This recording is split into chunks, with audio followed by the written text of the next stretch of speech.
जय हिंद दोस्तों, आज हम लोग फिजिक्स का एक बहुत ही इंटरेस्टिंग चैप्टर पढ़ने वाले हैं जिसका नाम है आवेग। जिसका नाम है आवेग। आवेग को इंग्लिश में कहते हैं इम्पल्स। आवेग को इंग्लिश में क्या बोलते हैं? इम्पल्स बोलते हैं। क्या बोलते हैं? इम्पल्स। आज हम लोग इम्पल्स को अच्छी तरीके से पढ़ने वाले हैं। प्यारे दोस्तों, ये जो आवेग होता है, ये आवेग क्या होता है? तो बहुत बड़ा बल यदि बहुत कम समय के लिए कार्य करता हो तो उसको बोलते हैं आवेग बोलते हैं। क्या बोलते हैं? आवेग। मतलब इसमें क्या होगा, बल जो होगा ये बहुत बड़ा, बल का प्रभाव क्या होगा? बहुत बड़ा होगा। मतलब कि ऊपर की ये जो तीर दिए इसका मतलब क्या होगा? बहुत बड़ा बल लगेगा और बहुत कम समय के लिए, बहुत कम समय के लिए। मतलब इसमें समय क्या रहेगा? बहुत कम रहेगा। तब जाकर हम इसको क्या कहेंगे? आवेग कहेंगे। तो आवेग बराबर होता है बल गुने समय। बल गुने समय। बल गुने समय। आवेग बराबर होता है बल गुने समय। तो इसमें क्या होगा, आप देखते होंगे, मान लीजिए किसी को आप थप्पड़ मारते हैं, हिच के एक थप्पड़ मारे तो उसको जो चोट लगा वो आवेग के कारण लगा। किसके कारण? क्यों? क्योंकि आप जब उस पर थप्पड़ मारे तो एकदम हिच के मारे और कम समय के लिए उसको ज्यादा असर किया। अगर वो अपनी गाल को ऐसे करके छीपता है, अपनी गाल को ऐसे करके छीपता है, इसका मतलब वो अपने संवेग को कम करता है। तो देखिए, चोट लगा आवेग के कारण, वो गाल को छिपा किसके लिए? संवेग को कम करने, मतलब चोट का असर कम हो। समझ रहे हैं? उसी प्रकार इसमें क्या क्या होगा, मान लीजिए कि पहली बात अगर इसमें जाने तो आपका क्या होगा, मान लीजिए थप्पड़। क्या मारे? थप्पड़ मारने पर क्या चीज हम लोग को पता चलता है? मतलब हमने कितना आवेग से उसको मारा है। अब दूसरी बात, इस थप्पड़ में भी मान लीजिए एक गाना आया है, कहता है कि खींच देनी हिच की तमाचा। इसके आगे क्या होगा दोस्तों? कमेंट में बताओ। तो उसके बाद क्या है, आप देखते होंगे कि खिलाड़ी जब कैच लेते हुए, आप लोगों क्रिकेट खेलते होंगे, तो खिलाड़ी क्या करता है? जब वो कैच लेता है, तो जब कैच लेता है तो क्या करता है? उसको चोट लगता है, और चोट ना लगे, चोट कम लगे, मतलब बल का असर कम हो तो पीछे की ओर खींचता है। चोट किसके कारण लगा हाथ में? आवेग के कारण। किसके कारण? और वो पीछे खींचा हाथ को किसके कारण? संवेग को। ओके, इस तरह से क्या कर सकते हैं हम लोग? मतलब क्या, क्रिकेट खिलाड़ी क्या करेगा? कैच लेगा। मतलब कि कैच जब लेता है तो क्या होता है? उसको चोट का असर होता है। समझ रहे मेरी बात को? उसके बाद मान लीजिए, जैसे मान लीजिए कुछ दिन पहले मैंने क्या किया, छज्जी पर से गिर गया। मैं छज्जी पर से गिरा तो लगा बढ़िया से, और कुछ ही समय के लिए क्या हुआ, वहां पर चोट हमको जोर से लगा। तो मैं क्या किया, उधर थोड़ी माँ आ गई, हमको लगा कि माँ को खराब लगेगा, टेंशन में आ जाएगी, इसलिए ना बताए चुपचाप उठ कर मैं क्या कर गया, वहां पर बैठ गया। तो माँ पूछेगी क्या हुआ? मौसी भी थी साथ में। नहीं कुछ नहीं हुआ, लेकिन अंदर से तो असर कर लेता चोट का। मतलब वो चोट किसके कारण लगा?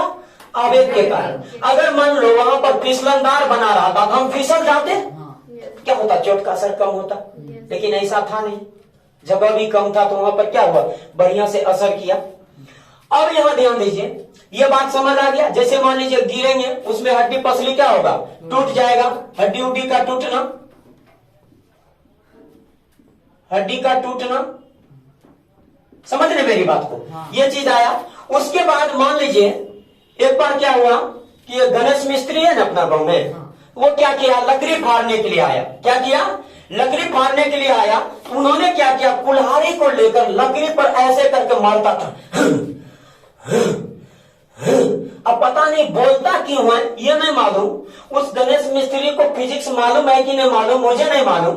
लेकिन जब वो क्या कर रहा था, उस लकड़ी पर कुल्हाड़ी को ऐसे मार रहा था, बार बार ऐसे जोर से मारता था, तब जाकर फटता था। समझ? अब कोई बच्चा जाए कि ना कुल्हाड़ी लेके,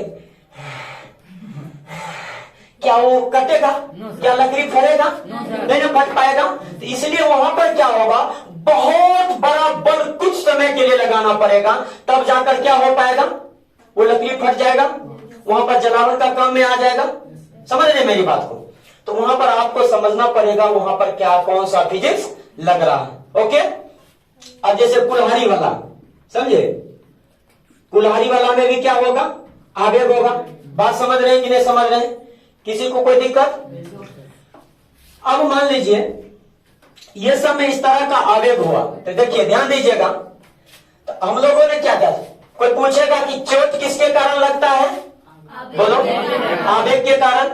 चोट को कम करने के लिए हम लोग क्या करते हैं, संवेग को कम करते हैं। उसी तरह अब देखिए इसको हम देखते हैं, ध्यान दो, यहां जो है बल को क्या चीज से सूचित करते हैं, एफ से, और समय को किससे सूचित करते हैं, टी से। अब देखिए बल बराबर क्या होता है, एम ए क्या होता है, एम ए, टी तो टी है और आप ए है, ये क्या है, ए है। त्वरण को क्या बोलते हैं, वेग में परिवर्तन की दर, मतलब वेग में परिवर्तन हो, तो मान लेते हैं वेग में परिवर्तन, अंतिम वेलोसिटी है v2 और पहिलुकवा वेलोसिटी है प्रारंभिक v1। कहता वेग में परिवर्तन हुआ, अंतर किए तो परिवर्तन हुआ, परिवर्तन की दर बोले तो किससे भाग देंगे, समय से। दर बोले तो किससे भाग देंगे, समय से। देखिए यहाँ टी तो पहले से ही है। अब यहाँ ध्यान दीजिएगा, ये टी खत्म हो गया, टी खत्म हो गया, तो क्या बच गया, m into v2 minus v1।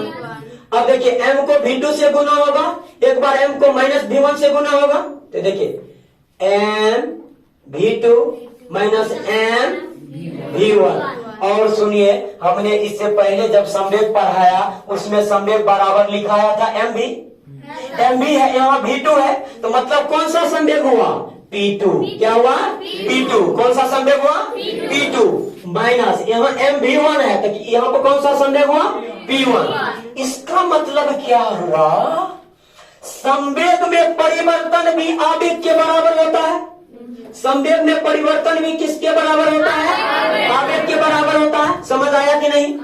संवेग में देखो P2 माइनस P1, इस संवेग में परिवर्तन हुआ और ये किसके बराबर होता है, आपको क्या आवेग अच्छी तरह से समझ आ गई? चलिए, okay, thank you very much, all the best, have a nice